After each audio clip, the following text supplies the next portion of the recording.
and welcome to HUR at Home Inspiration. I'm Jacquie Gales Webb, and this is a special day in the life and the legacy of 96.3 WHUR. It is the Helping Hands Radiothon. It was on WHUR from 6 a.m. until 6 p.m. Winston Cheney was on from 6 a.m. until 8 a.m. I was on from 8 until noon. DJ Iron, Anthony Brown, and Harold Fisher were on until 6 p.m. and Renee Nash was on throughout.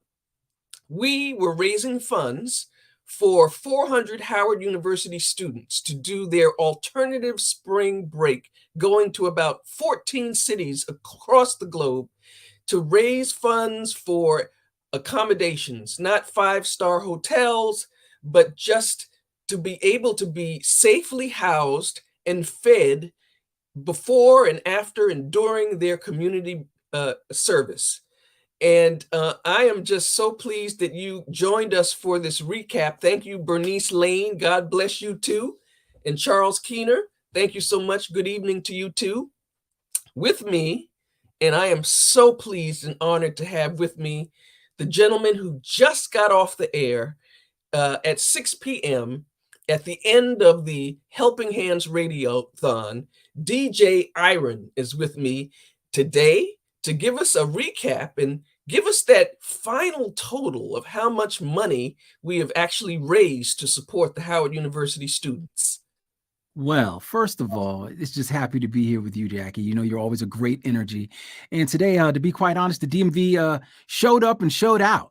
So, Jackie, you gave you made a prediction like, look, I need, your words were, I need for us to get over $80,000. Well, I'm happy to report, Jacquie Gales Webb, we made $86,101 to send over 400 amazing Howard University students around the globe to do the good work. Now, here's the power of volunteering.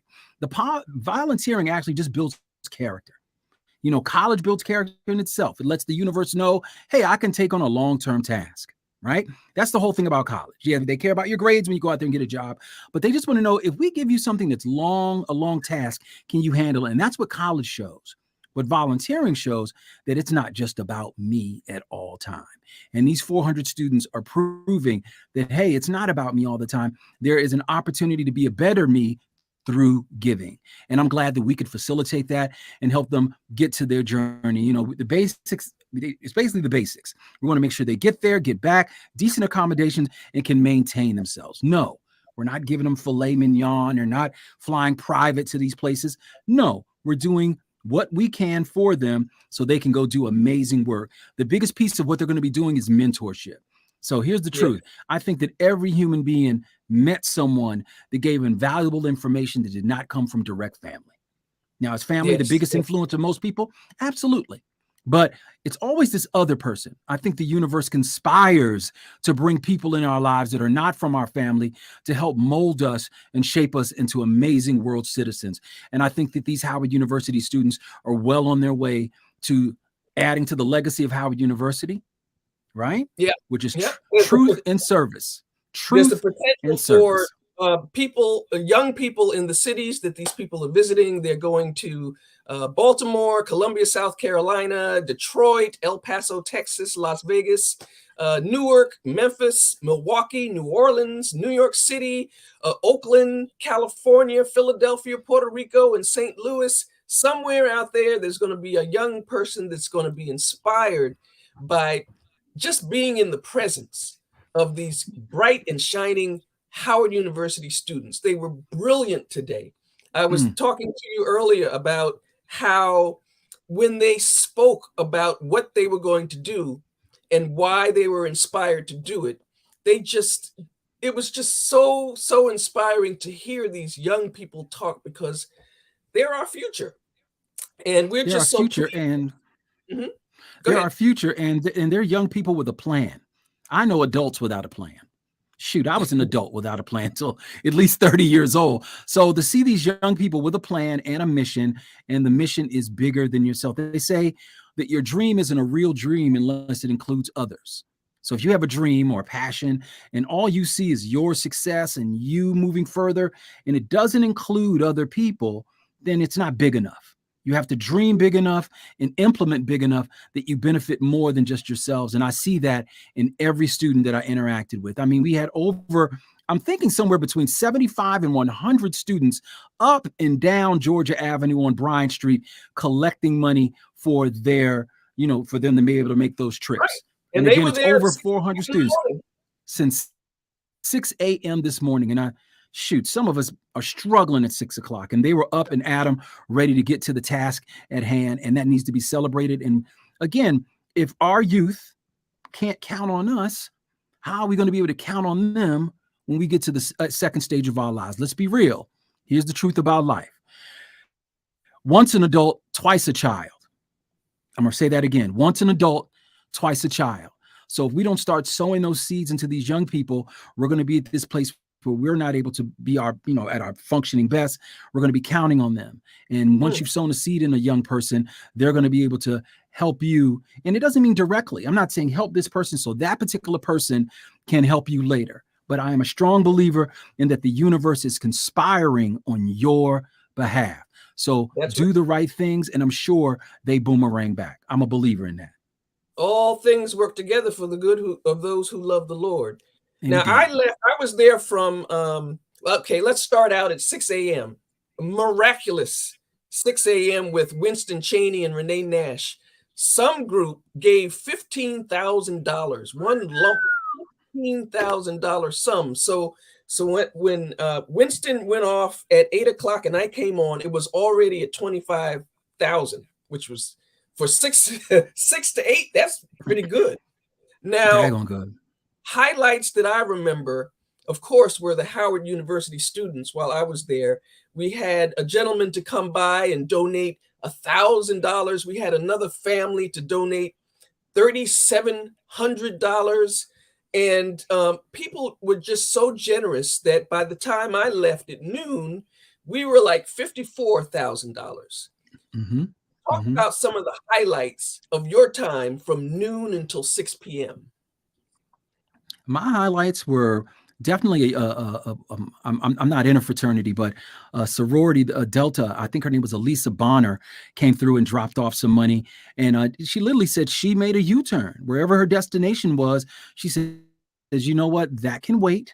These students being able to do what they need to do for the greater good of the world can take precedent over it. So she made a U-turn and came back physically to Howard University and dropped off her donation. I want to thank her personally. Had an opportunity to speak with her in the hallway very briefly and was just admired her. Just literally had an opportunity to admire someone who saw what we were doing and heard what we were doing. There's a difference between listening and hearing. And I think we have a lot of listeners, but I want to shout out the people who heard us today. I want to talk to the people who heard us today. And we want to encourage those who are joining us now, and also those people who will join us on demand later on YouTube, that you can still give. You can go to WHUR.com and click on the alternative spring break banner. It's so easy. It really is. It won't take more than 2 minutes of your time to donate so that these young people will have safe journey as they do their alternative spring break. And I'm sure I can express for everyone at WHUR thanks for everyone who donated today. No matter how much you donated, the smallest amount, the large amounts, it all came out to what? $86,000. $86,000. And it's a super blessing. And I want to take this opportunity to thank our friends over at Potbelly who had an opportunity to feed those students during that time. So come on, they were there for 12 hours. Who doesn't eat for 12 hours? And students can be ravenous. We know that. So thank you to Potbelly for coming through and make sure those kids had some sustenance while they were doing the good work, doing the very good work. I'm really proud of those students. I believe Truist Bank, which used to absolutely be Truist. Yep, Truist Bank helped us out in counting the money and making sure that everything was a-okay. Yep.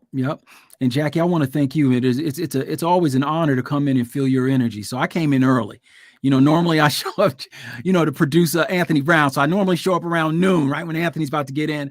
But I came at 10. I came in at 10 o'clock because the work needed to be done. And your energy is always a firecracker. So I took that energy and ran with it. And again, everyone who donated, thank you. And if you haven't donated, you still have time. Just go to WHUR.com and throw a little something. These kids are sacrificing their whole summer.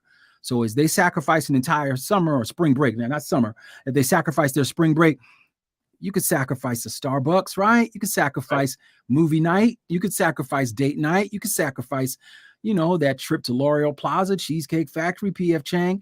There's power in giving, and there's grace in giving, and there's grace in giving. So always, if the call goes out, try to come forward for the call.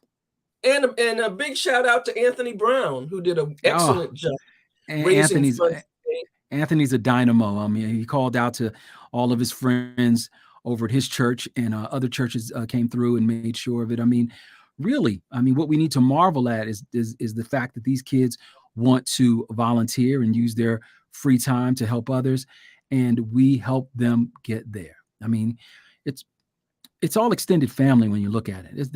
We're sharing the globe together, and in the process of sharing the globe, we need to share the grace. So handing the grace out through making sure these kids get where they need to go was an easy task. It's an easy task to do that. Before we go, I just have to shout out to the tremendous production that Renee Nash and Candace Atkins Wilson did to put all of this together. Our engineering guru, Frenchie. Steve Robinson, Sean Plater, Coach, who helped with, and also Darlene Jackson. Crew at WHUR. Yeah, there's this fine line between crew and family means you step in even when you're not called to step in. And I think that's why we're an HUR family and not just simply a crew. So again, everyone who had their 10 toes down to help for today's event, we want to say thank you to you two. Your sacrifice is only doing the work of the universe. You are appreciated and you are loved. And the mission of the university, which is service. Service and truth. WHUR does very well, and service to these students. Absolutely. I'm so proud of them.